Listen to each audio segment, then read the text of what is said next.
Excelência, meus caros, meu caro companheiro Celso Amorim, ministro das Relações Exteriores, senhores embaixadores estrangeiros, embaixatriz Ana Maria, embaixador patriota, meus caros formandos, amigos e amigas, meu caro orador dos formandos, meu caro diretor do Instituto Rio Branco. Como eu não sou diplomata, nem estou me formando hoje,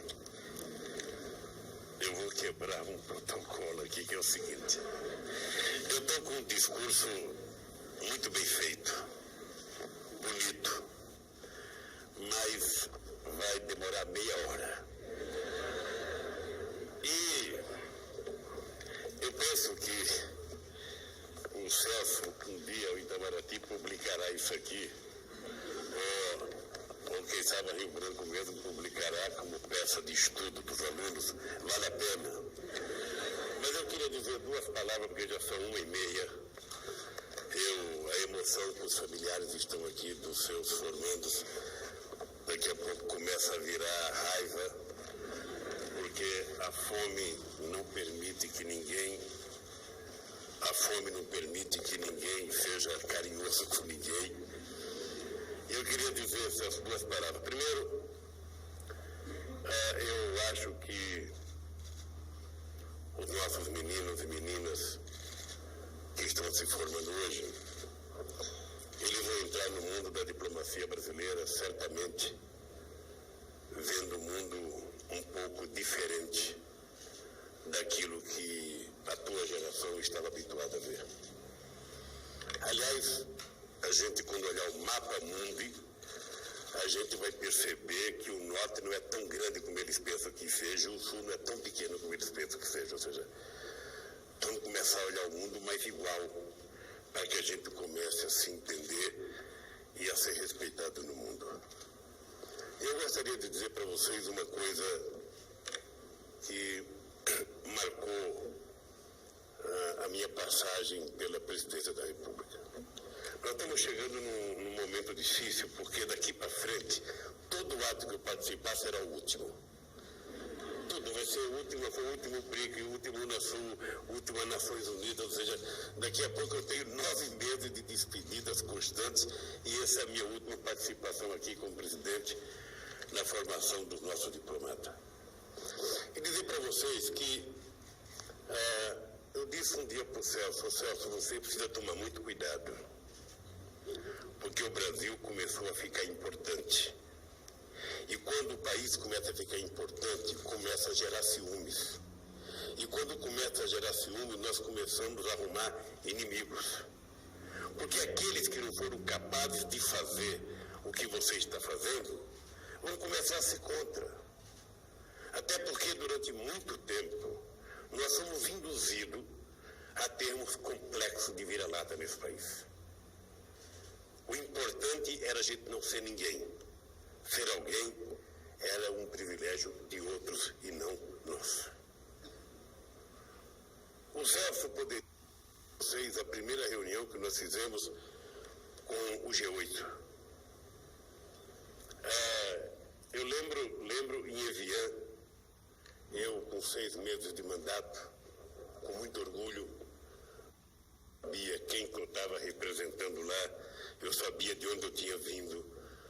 E nós chegamos na reunião, já estavam lá quase todos os presidentes da República, faltava chegar apenas o presidente dos Estados Unidos. E nós estávamos sentados numas mesinhas, no hotel que ia ser a reunião. Aí quando o Bush entra, todo mundo levanta. Eu falei para o Celso, vamos ficar sentados. Ninguém levantou quando eu cheguei. Sabe, qual é a subserviência da gente levantar porque chegou o presidente dos Estados Unidos? Não era arrogância não, era apenas respeito. O Kofi Annan estava conosco, ficou muito incomodado, não sabia se sentava ou se levantava, mas E, humildemente, o Bush foi lá na nossa mesa, nos cumprimentou e sempre não aconteceu nada de anormal. O anormal seria se nós tivéssemos levado, sabe, como habitualmente as pessoas faziam. Isso é uma coisa que me marcou muito. Outra coisa que marcou a diplomacia brasileira era a quantidade de críticas que a gente recebia quando a gente ia para a África. Eu vi aqui que a nossa premiada aqui está no Gabão. Você não sabe quantas críticas nós recebemos porque fomos ao Gabão. Porque as pessoas estavam acostumadas à diplomacia, a gente tinha que ir para Nova York, para Washington, para Paris, para Londres, para Roma, para Madrid, para Buenos Aires, que era muito importante, ou para o Paraguai, que tinha conflitos políticos conosco, mas para a África era descabido. O que um presidente vai fazer para a África? Pois bem, eu vou terminar o meu mandato visitando 25 países africanos e ainda vou sair devendo mais 20 que eu deveria visitar e que eu espero visitar quando não for mais presidente da República. Era para a Ásia. Eu lembro da crítica, e vocês são muito jovens, eu lembro da crítica que nós recebemos quando fizemos uma feira em Dubai. Gastamos $500 mil para fazer uma feira. Ninguém nunca perguntou quanto que a gente vendeu. Só queriam saber quanto que nós tínhamos gasto. Gastamos 500 mil e vendemos $50 milhões. Então, eu lembro de quanto nós fomos vítimas aqui quando compramos um avião. Pergunte para o Celso se não melhorou substancialmente ele agora poder fazer uma viagem no avião da FAB, sabe? Chegar com muito orgulho com o avião fabricado e não ter que ir para São Paulo para pegar uma ponta aérea para ir não sei para onde, para chegar em Nova York, tirar o sapato para poder entrar lá. Pergunta se não é muito mais orgulhoso. Quando inventaram a história de tirar o sapato, eu disse para o Celso, ministro que tirar o sapato deixará de ser ministro. Se tiver que tirar o sapato, volte para o Brasil. Sabe que nós não exigimos que ninguém tire o sapato aqui, por que tem que exigir da gente? Nós temos que, e ainda o cidadão com passaporte vermelho, diplomata. Antigamente era chique, hoje não é mais tão chique ter passaporte. Hoje tem muita gente que desconfia mais dos vermelhos do que dos azuis. Mas de qualquer forma, eu tenho um diploma, tenho um vermelho e vou usá-lo. Bem, eu queria dizer para vocês que o Brasil vive um outro momento.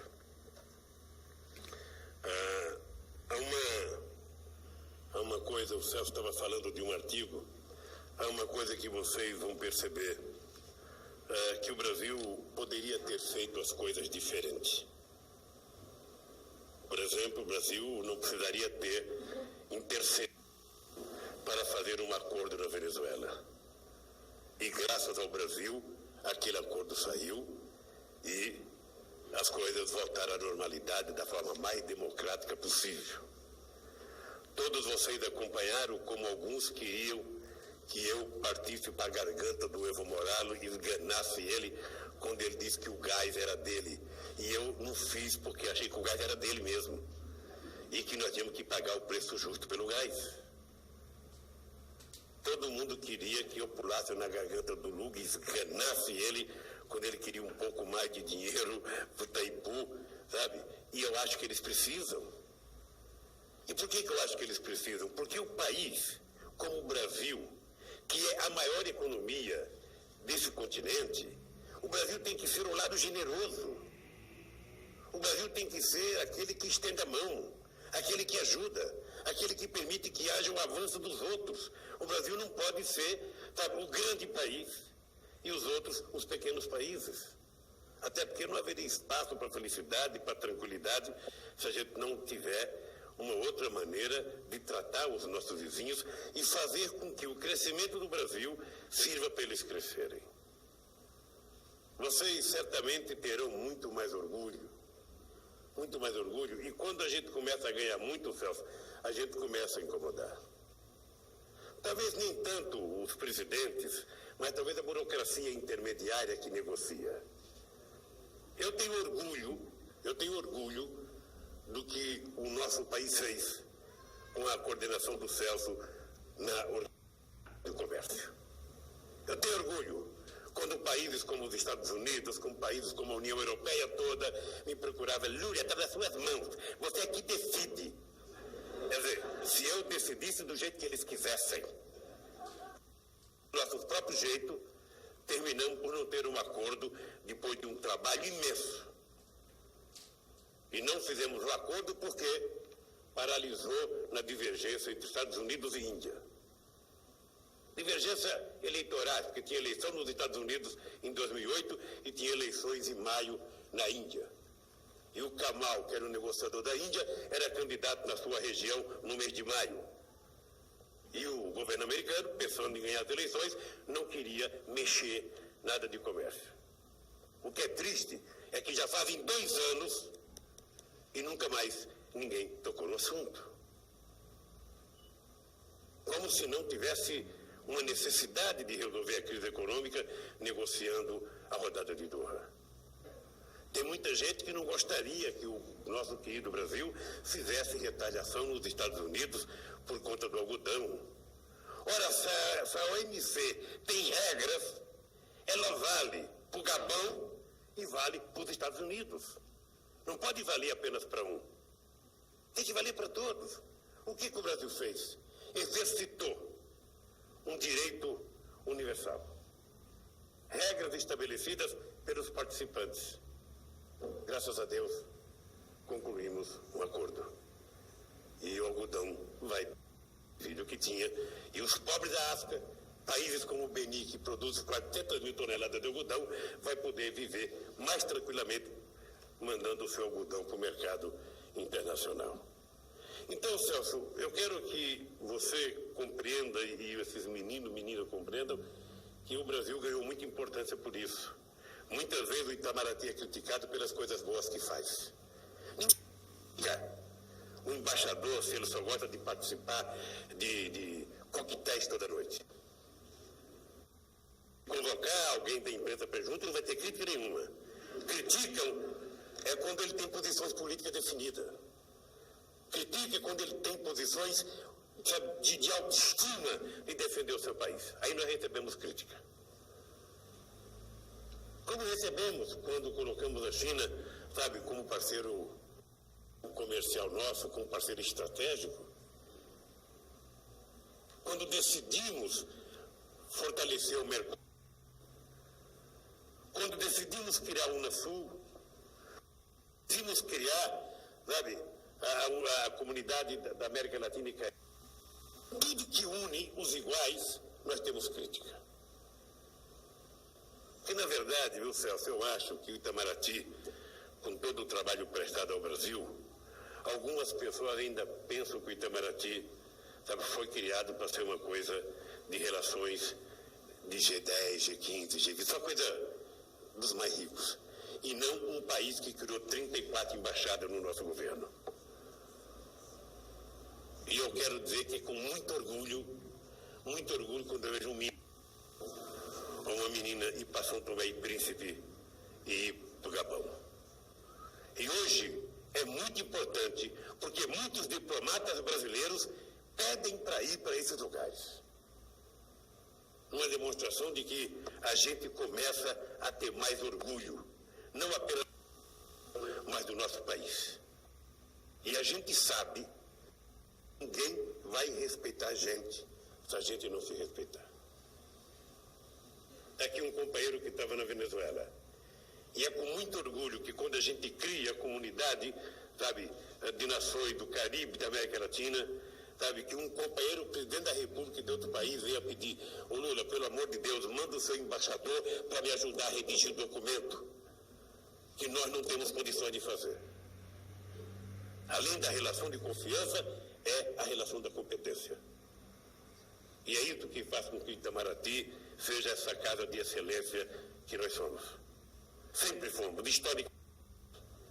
Mas é importante combinar essa excelência, estima do nosso corpo de diplomatas, com o orgulho de saber que nós poderemos discutir de igualdade, sabe, de igual para igual com o Sarkozy, com o Obama, com o Rugental, com o Medvedev, com o primeiro-ministro Singh, que não existe grau de país de primeira e país de segunda.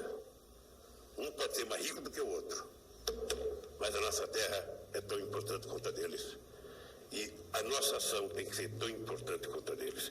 É isso que vai nortear a carreira de vocês. É vocês dormirem tranquilo, sabendo que vocês fizeram aquilo que tinha que ser feito. E é por isso a importância, a diversificação da relação do Brasil. Recebemos muitas críticas. Eu fico vendo, Celso, o mundo. Eu muitas vezes acho que as pessoas me tratam bem, porque como eu sou de fábrica, então todo mundo um lulinha daqui, lulinha de lá, sabe? E eu também trato todo mundo muito bem. O Zé sabe que eu respeito todo mundo. Eu acredito na relação humana como ninguém acredita. A Marisa até não gosta muito que eu fique passando a mão nas pessoas, sabe, abraçando. Ela até não gosta muito, mas é assim que eu me relaciono. Acho que eu estabeleci uma relação de amizade com os presidentes. Uma relação de companheiro. Mas sempre com a antena ligada de que o Brasil estava colocando o pé em espaços que outrora não colocava o pé. Sabe? Então, de repente, acontece em Copenhague. Nós já tínhamos perdido 3 vezes as Olimpíadas. As pessoas acham que nós ganhamos o direito de fazer Olimpíadas por sorte. Não, foi dedicação exclusiva do Itamaraty durante 2 anos. Foi dedicação dos nossos embaixadores em cada país que tinha delegado. Foi dedicação minha de conversar com todos os presidentes e pedir voto, mandar carta para todos os delegados, mandar carta para todos os primeiros-ministros, mandar carta para todos os presidentes durante 2 anos, do governador do Rio de Janeiro, do prefeito do Rio de Janeiro, do presidente do COI. Foi a dedicação de um país para ganhar Copenhague. Não foi a sorte. Eu lembro da última conversa que eu tive em Copenhague. Eu fui lá 2 dias antes para conversar com o embaixador, com um delegado votante. E eu lembro que eu fui conversar com um companheiro da imprensa, não, companheiro da Itália, tá? Não vou dizer o nome dele aqui, mas eu fui conversar. Aí o cara nem me cumprimentou, já começou a botar defeito no Brasil. Eu acho que o Brasil não vai ganhar por causa disso, eu acho que o Brasil não vai ganhar por causa daquilo, eu acho que o Brasil não vai ganhar por causa da violência no Rio, eu acho que o Brasil não vai ganhar por causa disso. Ou seja, o cara não me conhecia, sentou na minha frente e ditou regras para mim durante meia hora. Aí quando ele terminou de falar, o nosso querido João Avelange queria se retirar da reunião, o Prata estava com mais uns 50 caras no escritório que eu estava, cada um com uma má vontade, de modo que a outra falando alto. Eu levantei, dei um berro, pedi para quem não quisesse ouvir, caísse fora da reunião. Aí o italiano se assustou, falei, olha, companheiro, vou dizer uma coisa para você. Qualquer delegado do COI, qualquer pessoa que tiver voto no Comitê Olímpico, pode votar contra o Brasil. Você não pode. Você não pode. Você tem obrigação moral e política de votar no Brasil, porque é lá que tem a maior comunidade italiana fora da Itália. Então, se você não pode fazer a Olimpíada de Roma, faça no Brasil, para os italianos verem. Bem, eu não sei se eu ganhei o voto dele, mas eu sei que quando terminou a votação, o primeiro a vir me abraçar. Ele foi o primeiro. Porque é assim, as pessoas chegam no lugar, as pessoas querem dizer. O Celso sabe, aqueles negociadores europeus, agora nos tratam com deferência. Mas no começo, quando você é novato no pedaço, chega lá um escalão que você nem sabe e vai ditando regra. E vai impondo condições. Porque a Europa pensa isso, a Europa quer que faça isso. Não quer saber se nós queremos? Vamos baixar o facho e vamos sentar em igualdade de condições. É assim que deve ser a diplomacia brasileira. Sabe, sermos todo mundo generosos, bondosos, humildes, mas orgulhosos de sermos brasileiros e defender os nossos interesses.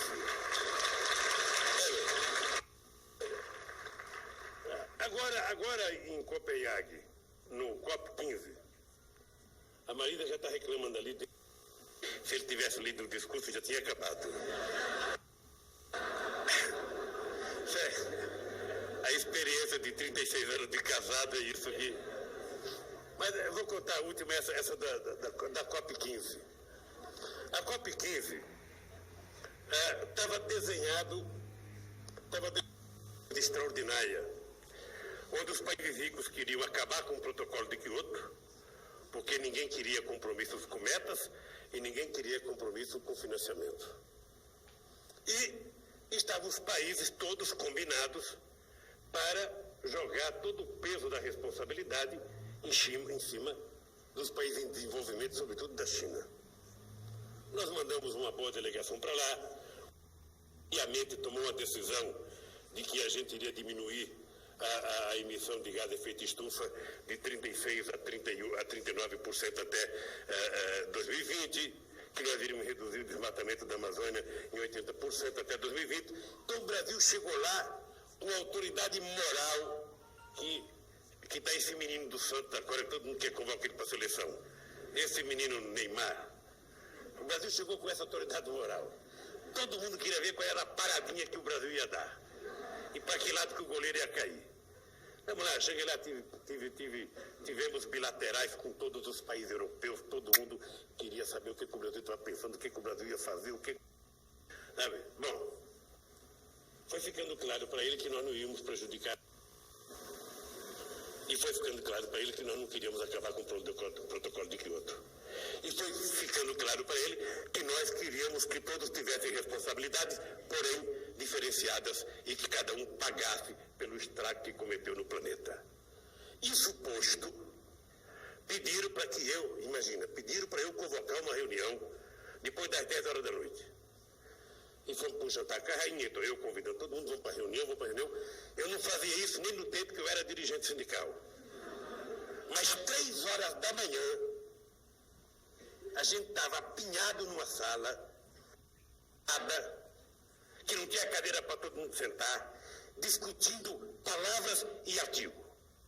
Chegou uma hora que eu levantei e falei, olha, companheiros, quero dizer uma coisa para vocês.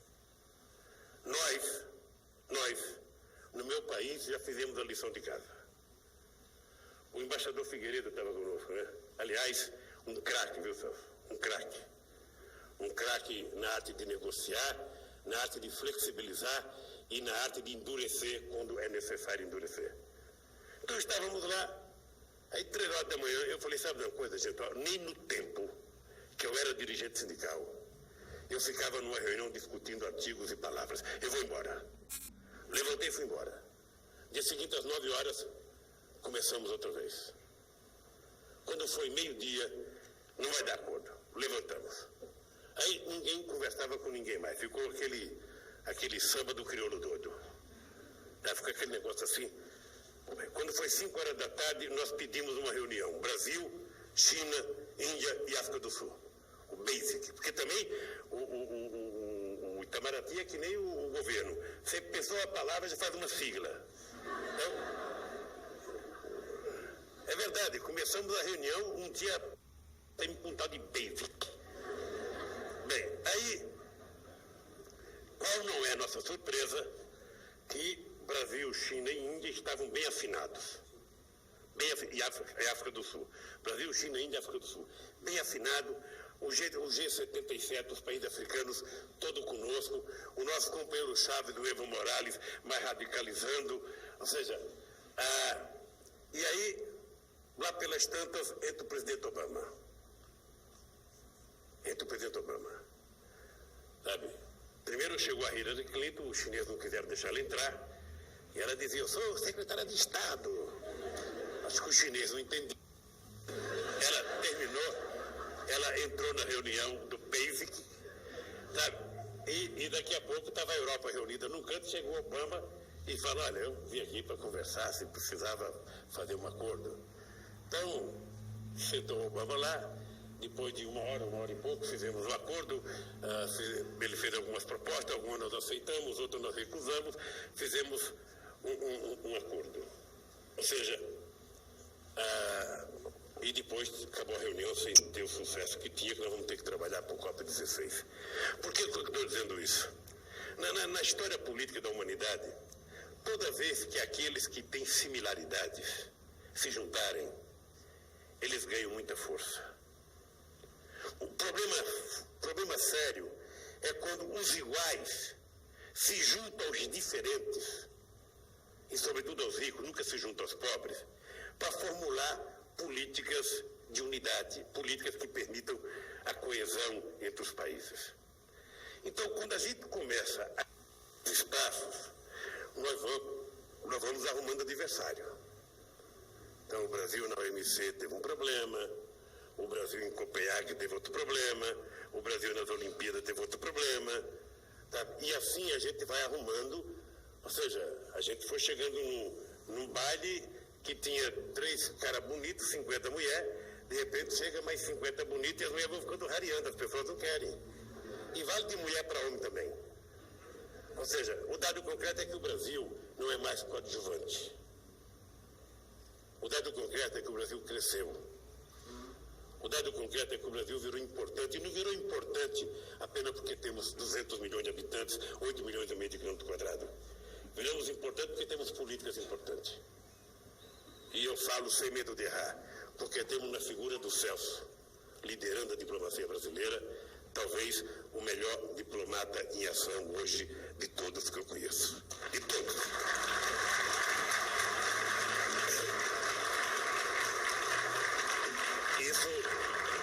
Isso vai criando ciúmes para quem está fora, né? E eu acho que deve criar orgulho para vocês.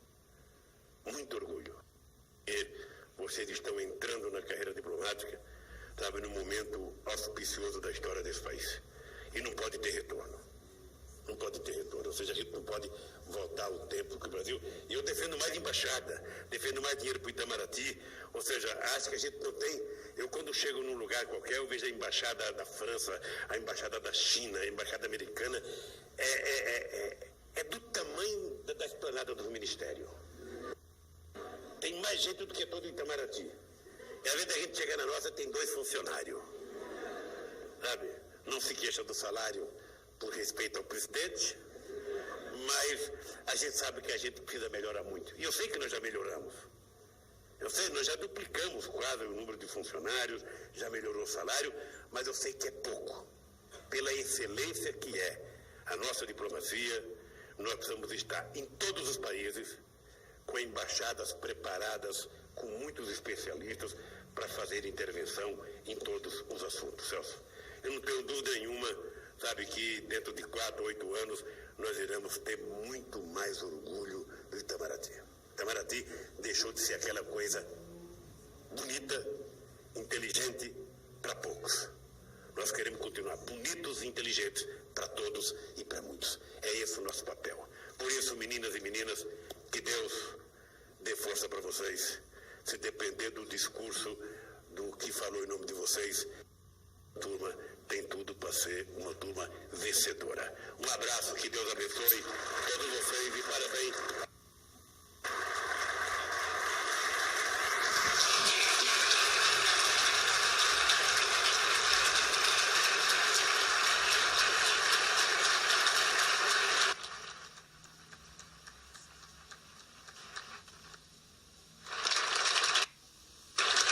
Senhoras e senhores, está encerrada esta solenidade. Pedimos que, por favor, aguardem em seus lugares até a saída do senhor presidente da República e dos demais membros.